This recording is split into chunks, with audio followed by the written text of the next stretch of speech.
Hello, all, and continuing where we left off with starting on Aristotle and, of course, the Metaphysics, I want to now discuss, of course, his causality first principles. And so, Aristotle is going to have a very much a different view of cause than what we predicate with association with cause in today's world. Today's world, of course, is more in vogue with force. Of course, it being summertime, baseball is really popular. So, there's forces with the ball being thrown by the pitcher, or of course the batter who makes contact with the baseball and it goes flying, and you have a production of a result, whether it was the sort of type of pitch, the motion that the pitcher used, or the batter, and what causes, of course, that ball to fly, or the pitch to come, is the force exerted from the batter, or in this case the pitcher.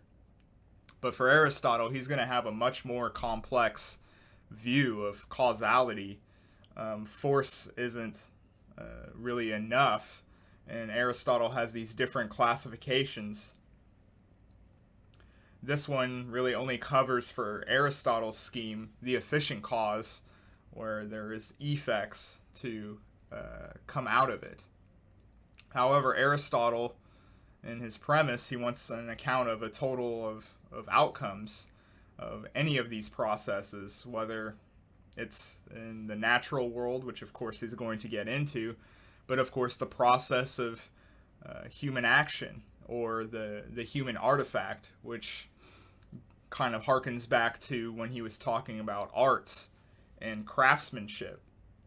So you have the natural world, of course, and its principles, but you also have the principles of the humanities as well, or a sort of early psychology, if you will.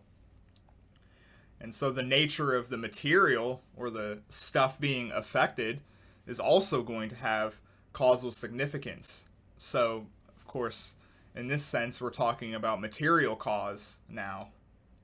And so, we think of a sculptor and how there are going to be different outcomes based on what he's going to, put his action towards. Different materials are going to give different results.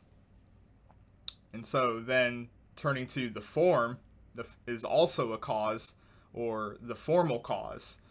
And that is, of course, the essential nature of the kind of thing being produced, or what is involved with its production. And so, we think of the process of a tree seedling. Gradually, it, bursts out of the seed and it starts to sprout up. The tree seed, though, in its more elementary form, it always had that potential, though, to become, a grand, massive oak tree, if you will. It is a formal cause, and if it weren't for its nature, for its, essentialness, it wouldn't produce into a particular tree. So there's, imbued potential within many things, and with that guided potential of a particular object or a thing, that's going to have causal meaning for what that's going to become of that particular being. And so within the formal cause, we also have the orientation towards the ends within nature of its potential from where it began, a potential or a potency for something. And in addition to the form of the thing, we then turn to the fourth cause, which is final causality, or the telos, and it is the goal or the purpose of something. So turning to the craftsman in this case, all of these factors are going to be laid out here with, what the sculptor is using as the chisel. That's an efficient cause. The material, of course, using stone rather than wood, for example, that's going to be the material cause. The formal cause, or the essential thing, is going to be what's involved with the form of whatever that statue is going to be, whatever that sculptor, the craftsman, is in his mind, he has a sort of idea of, what he's going to imitate, whether it's a famous person or something like that. So then the essence of whatever that statue is to imitate is the formal cause, as well as the purpose of why in particular are we making this sculpture. And so the same principles in art or artifacts here is going to apply for Aristotle in the processes of nature that we just discussed.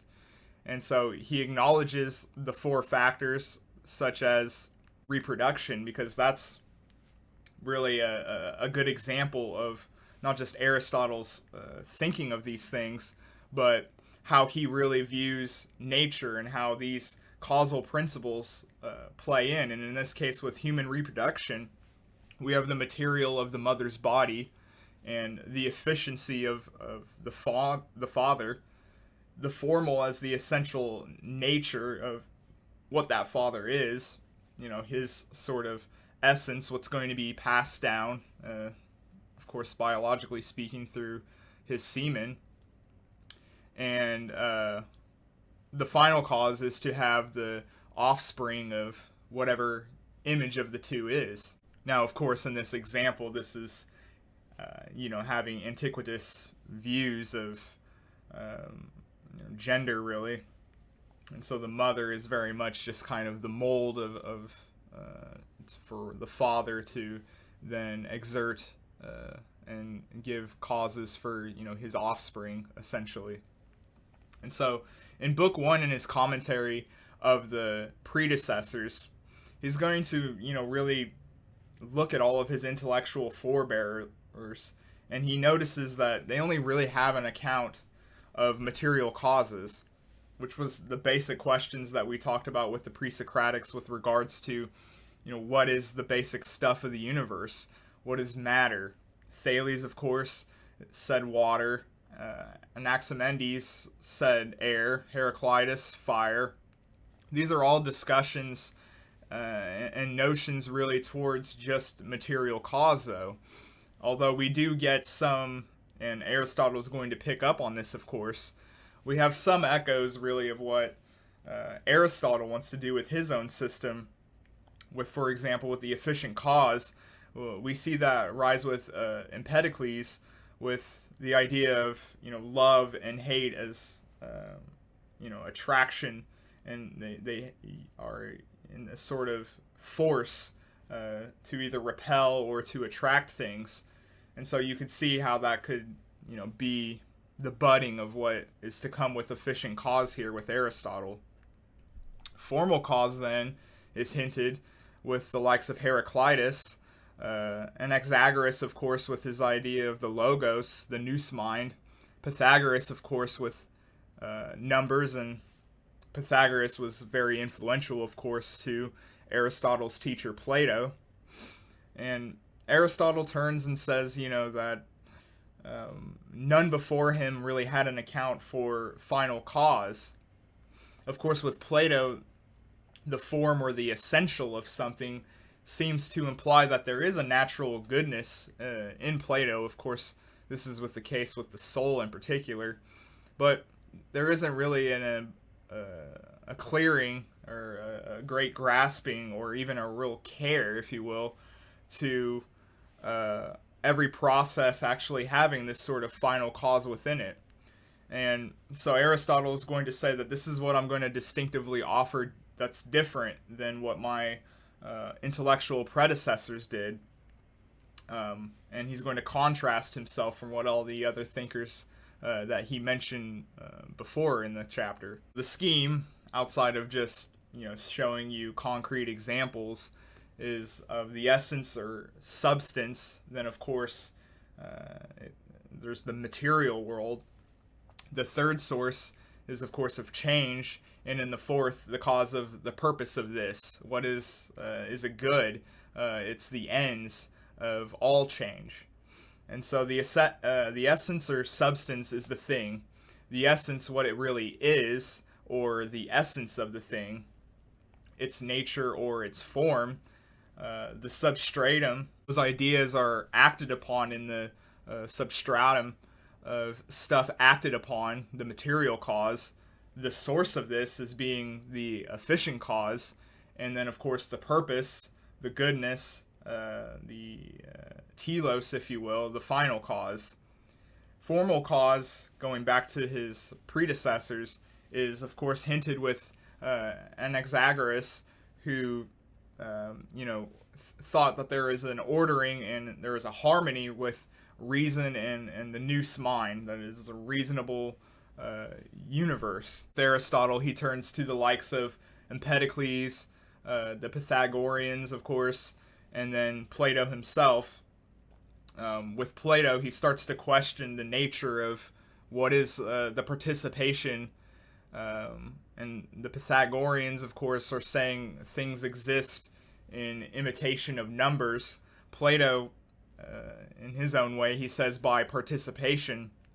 But with regards to participation or the imitation of something, this really doesn't give up a satisfying answer, at least for Aristotle. How do the particular things in the world participate in the realm of the forms? This is what Aristotle's fundamental thing that he really questions with his teacher is, we have this idea of transcendental forms. They're out there, but yet they don't really seem to have much participation in the nature around us. It is, of course, said that we are orientated towards the good, but it doesn't really seem like there's much in the way of actually being able to understand or to observe where that participation takes place with particular things, outside of just simply the transcendental ideas themselves. Now, he pays, of course, for Empedocles for the inkling of friendship and strife. Could be considered really an early start of what Aristotle envisions as efficient cause being. The essence or form and the telos related to it follows. And so Aristotle, if we want to look at what he says in the Physics, which, and I know we're kind of moving around here, but I think it's important, because in the Physics he's going to talk about natural teleology within nature, and what is the purposes, what are the ends achieving, what are the essences really to do within nature. Plato made, of course, form the cause of order and tried to relate the contrast of that, the disorderliness and evil, in terms of resisting natural processes to the forms. Now, when Plato, of course, talks about the creator, the artificer, if you will, he, in his sort of cyclical view, there's the process that finishes up, where the divine interjected into something, an affair, if you will, and as soon as he wraps that up, as soon as he's finished with achieving the ends of this particular process that he has decided to act upon, it starts over again. It starts to unravel, and so you get the one, and then you get the other principles to follow out of that, from the one to the many. Aristotle's going to really pick up on this notion, and he's going to ask, what inclines physical things towards order and beauty? Why does it seem like nature seems to conduct itself in such a way that it moves along intelligibly towards the natural order, if you will? And of course, with Plato, if the forms are transcendental entities, which really don't have to seem much, or at least Plato doesn't say much of a relationship really to material things or nature, and if material has intrinsic form, then why is it so that it's orientated towards its goodness? How do we explain order and purposeful change of that sort without the immanence of the form, or the innateness of its inner teleology, the natural potency, the natural potential in a process is being actualized? The actualization of potential is the characteristic of all changes, in all processes of change, whether natural or not. So again, that kind of goes into with how creativity and the arts also play here, things that are man-made, if you will. Nature never makes anything without purpose. God and nature create nothing that has no use or purpose. It has to have some sort of functionality to it. He sees the conscious purposefulness in the human, but he also sees this in other beings. He sees that similarly in the natural processes of the unconscious. That various processes produce ends, but they are also end orientated. So again, he's looking even beyond humanity and noticing within the animal kingdom, and of course he had many classifications and species and contributed to science in that sort of way as well. Now, if it is the case that everything has purpose, everything has a sort of potential that might not actually be here yet in the substratum of the material world that we can actually observe empirically, if you will, there are potentials and causes to really come. And of course this is going to profoundly affect how Aristotle is going to view things like the arts or the artist. He's, for Aristotle, not in the way of a creator. He doesn't just create entities or imitations, but he discovers them. He actually discovers the natural potentials within the physical elements of this world. So he's able to discover these things and actually bring them out for us. The sculptor doesn't invent a shape or a design. He discovers the potential possibilities, the ideas, if you will, within what is given to it at materially or physically at a time, and actualizes this through the process of discovery, really. And so the arts are really about discovery. The artist's creativity is found within the possibilities adherent to the materials and what is to discover out of them and bring them out for us. Nothing for Aristotle is going to occur in nature randomly or uncaused. There could be, of course, situations where you have complexities of efficient causes, which then Aristotle would dub the accidental or incidental causes, which are in addition to what normal events would be. Normal events in this case being, of course, the natural processes that we observe in Aristotelian science. We're able to deduce from our principles, and there's a sort of order, a conduct that materially happens, that the forms that are within those material objects are lived out. But of course there are complexities, there are accidentals. The accidental process, or chance as Aristotle would say, by chance an accident may happen, but of course that wasn't the intended purpose of the natural ordering. Chance is not uncaused, but since there's so many complexities of causes to natural process, which strays away from what was originally initiated, then there are going to be consequences sometimes that are not the good or towards the process naturally aimed. Something got in the way, some sort of accidental or a complexity happened that strayed away from the intended purpose of this thing. Nature is always in process or change, making time then the very essence of nature. Now this is another thing that is a departure from his teacher Plato, because Plato saw time as shifting. It's almost like a mirage. It is the shadow of the eternal, ever present within now. For Aristotle, however, change and process are the very essence of things. Then time for him is going to be the measurement of those processes of change. Time then is the measure of motion. So time as a continuum and able to make these sort of measurements of change, and considering it as the sort of essence of really change. So now he turns to one of another predecessor, which Zeno, of course, with his famous paradox, such as the chicken never crossing the street. If there is no such thing as motion, of course, but instead Aristotle introduces that we have motion in relationship to time, and Zeno didn't consider that the idea of time here, but only considered the actual motion itself rather than the measurements, the judgments of the time to the distance. Of course, think of how fast something is moving with motion, of course, with vehicles.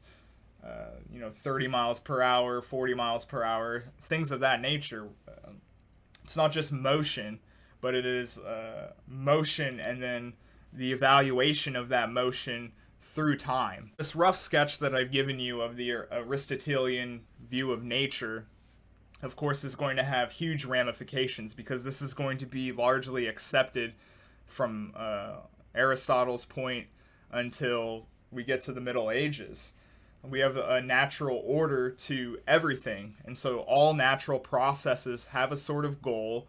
It has a sort of course, and through nature that's acted upon, these ends and goals are then fulfilled.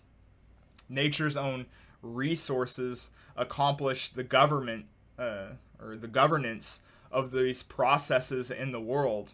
Now, of course, just a kind of part with a little intellectual history here, this holds up, of course, until the Middle Ages with the likes of Occam, who comes in, and similarly the likes of Martin Luther, with God having a sort of subservience to the essential unchanging forms, which of course is the way of saying that this is a priority of the idea of the divine, the sovereign being, giving action rather than creating a sort of process within their own potency. And so we'll see that shift here in intellectually with the likes of Occam, and really the start of the Enlightenment to come after that. Now, with regards to his influence in science, in the sciences, Aristotle, of course, says that the causes or first principles, when we're able to wrap our head around the first principles of something, then we can deduce about particular phenomena. And of course, this is a particular subject, a field, if you will, and it acts upon within that field a reciprocity towards that particular subject's framework. And of course, this is going to dominate using deduction until, of course, empirical methods develop with the likes of Francis Bacon. Now, this schema gives, of course, explanation, or the causes here, for changes in biology, with human activities such as economics, with concepts like morality, or any of the processes of change can really be traced back to how Aristotle saw it with the four causes here. For example, in politics, this schema is used by the likes of Thomas of Aquinas. In his framework of the laws, he defines law as an ordinance of reason. The formal cause, then, with regards to the common good. The final cause made by him, the authority, the sovereign, or the efficient cause, community, the ordinance from which these laws are made for, is the material cause that's at hand.